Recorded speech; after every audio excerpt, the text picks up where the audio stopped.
మన అందరం ఎంతగానో ఎదురు చూస్తున్న వీకెండ్ రాకనే వచ్చేసింది. ఇంకా నాగార్జున గారు అయితే అదిరిపోయే పెర్ఫార్మెన్స్తో అయితే బిగ్ బాస్ స్టేజ్ మీదకి అయితే గ్రాండ్గా అడుగు పెట్టడం జరిగింది.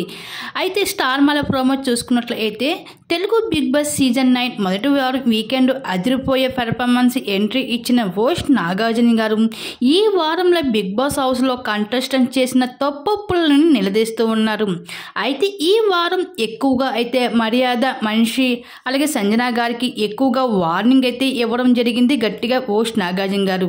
ఇకపోతే సంజన గారిని ముందుగా లేపి నువ్వు ఎక్కువగా దొంగతనం చేసిన తర్వాత హౌస్ మేట్స్ అందరూ కూడా పెద్ద ఫైట్ చేసిన సమయంలో నువ్వు సైలెంట్గా సైకోలాగా కూర్చున్నావు, కానీ తప్పు అక్కడ నేనే చేశాను, ఆ దొంగతనం అనేసి నువ్వు ఒక్క మాట ఆడలేదు, వాళ్ళందరూ అంతగా గొడవ పడుతుంటుంటే నువ్వు చూసి ఎంజాయ్ చేసావు తప్ప కానీ నువ్వు ఏం మాత్రం కూడా నువ్వు చెప్పలేదు నేనే చేశాను అంటూ ఈ విధంగా అయితే సంజన గారికి అయితే వార్నింగ్ ఇవ్వడం జరిగింది హోస్ట్ నాగార్జున గారి వీకెండ్లో.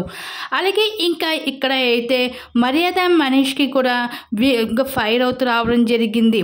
ఎందుకంటే అన్ఫేర్ గేమ్లో ఆడినావు, అక్కడ ఎమాన్యుయల్ ఎలిమినేషన్ ఎందుకు చేసావు, ఒక్క ఛాన్స్ ఇచ్చుంటే బాగుండేది, నువ్వు ప్రతి దాంట్లో కూడా నువ్వు ఎక్కువగా ఆర్గ్యుమెంట్ చేస్తున్నావు, నీ ఆట ఏం మాత్రం కూడా బాగోలేదు అంటూ మర్యాద మనిషిపై అయితే గట్టిగా వార్నింగ్ ఇవ్వడం జరిగింది వీకెండ్లో హోస్ట్ నాగార్జున గారు. దీనిపై మీరే అనుకుంటే మీ అభిప్రాయం తప్పకుండా కామెంట్స్ అట్లా సెట్ చేసుకోండి.